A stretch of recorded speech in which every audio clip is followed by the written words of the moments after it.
Placez un tissu propre dans un petit saladier. Y ajouter 300 g de ricotta.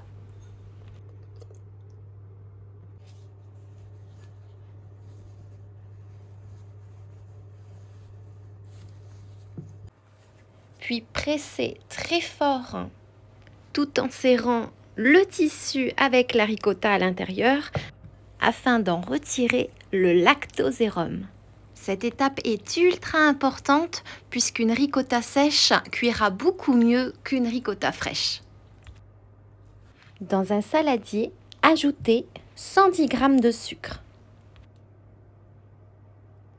Ajoutez 4 œufs.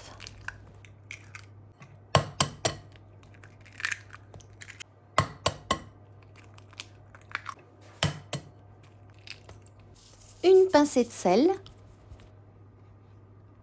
Puis fouettez le tout jusqu'à ce que le mélange double.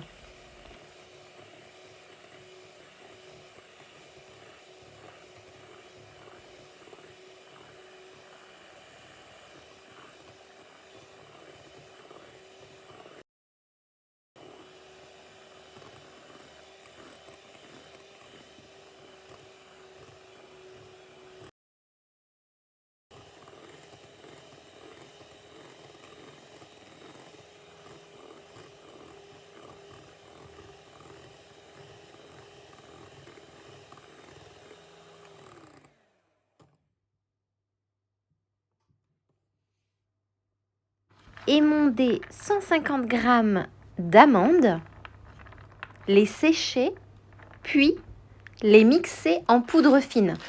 On ne veut pas obtenir de la farine, seulement de la poudre fine.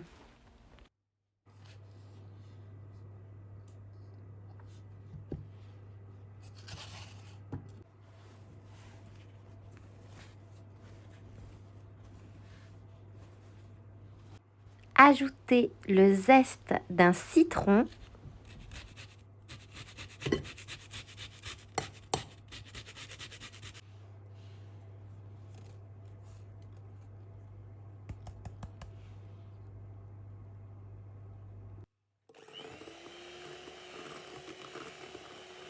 Puis ajoutez 2 à 3 cuillères à soupe de la liqueur de votre choix. Ici, j'utilise du Grand Marnier. On peut aussi utiliser du rhum ambré.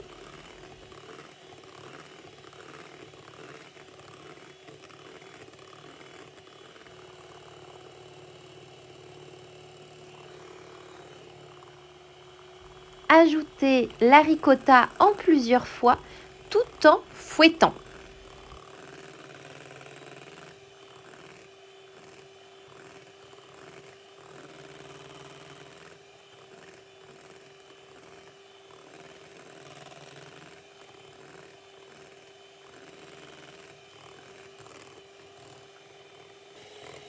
Ajoutez ensuite les amandes en poudre petit à petit, toujours en fouettant.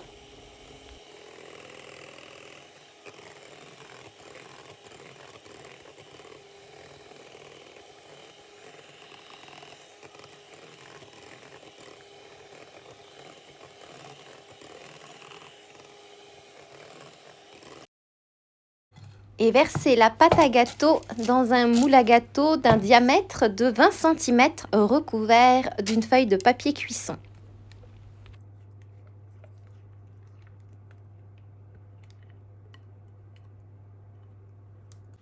Cuire en bas du four à 170 degrés pendant environ 45 minutes. Quand on sort le gâteau du four, il est gonflé, il a même éclaté par endroits, mais en refroidissant, il va se refermer et se dégonfler un peu.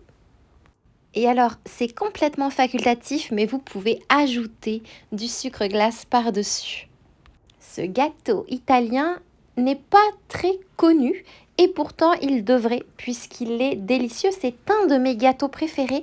C'est un gâteau sans farine, un gâteau sans levure, très simple à préparer et alors il fond dans la bouche. Il est parfait pour le petit déjeuner, pour le goûter de l'après-midi ou même encore pour un dessert léger.